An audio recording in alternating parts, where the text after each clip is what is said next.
So as a financial leader, you need to be absolutely at the forefront of risk that can be introduced by leading edge technology. What an outstanding CFO does is captured so beautifully in this. So I'm really excited that we're running this program.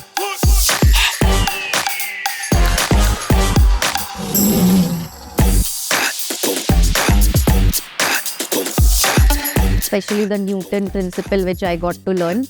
That is something which I will take it back, and I've thought of putting it in front of my desk because that's the mantra. It was a good opportunity for me to tell them as a banker that, what is it that we expect from a CFO. It is not all work, it's work and fun as well. These cannot be written in a textbook. These are all real life experiences.